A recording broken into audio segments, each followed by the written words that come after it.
The Seattle Mariners of the late 80s or the 90s were getting big fan support across North America, especially in Canada because of the Ken Griffey Jr. sensation. Numerous players on the team became hometown heroes to people, and this guy was one of them. Although he was destined to play with the New York Yankees, I think his best home was in Seattle.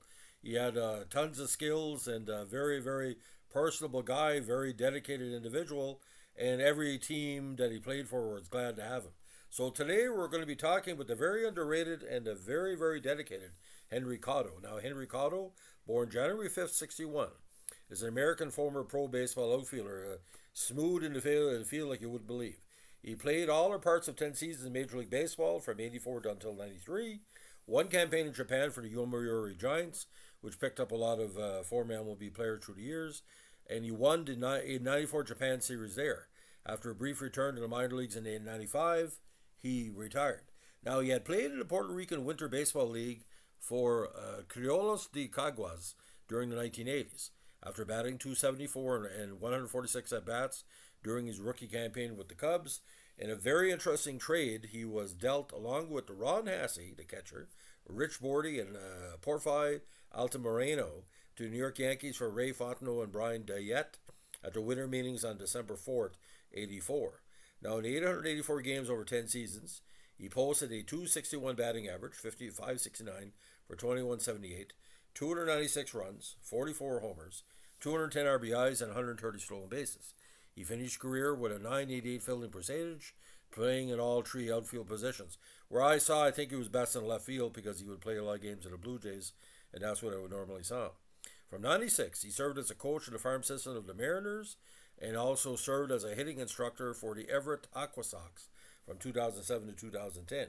He was most recently been a roving instructor for the Giants farm system and also has been the manager of the Arizona League Giants. So he's given back to baseball quite a different ways. So rough stats on baseball reference because we want to put this all together for you. I don't really think he got his prime with the Yankees, but that's just my opinion.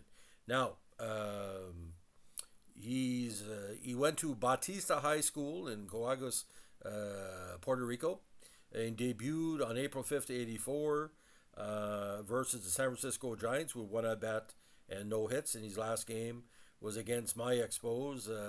He went 2 for 4 on September 30th, 1993.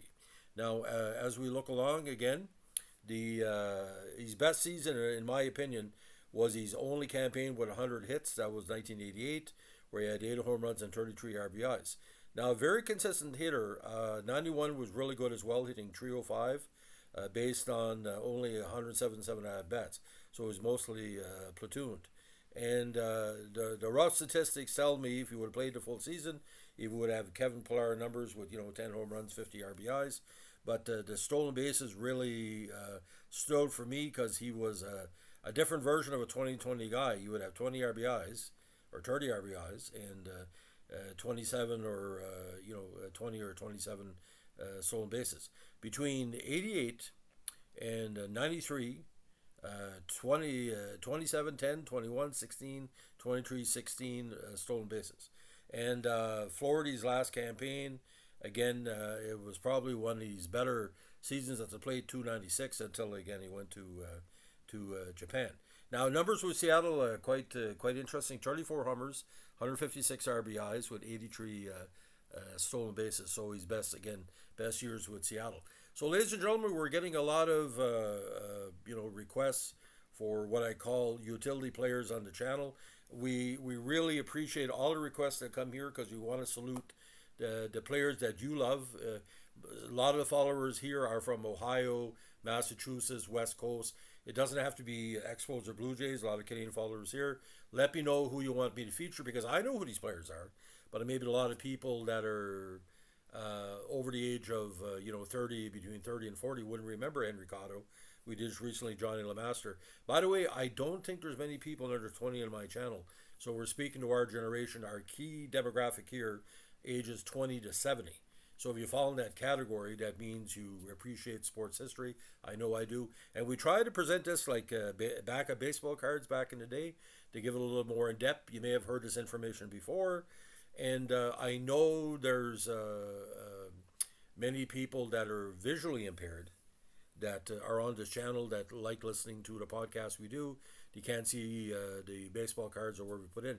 By the way, I try to mix and match the baseball cards.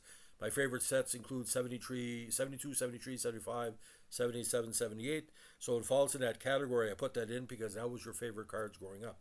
Most people born in 65 to 68, that's your favorite series from the 70s and the 82, Fleer and Donruss sets as well.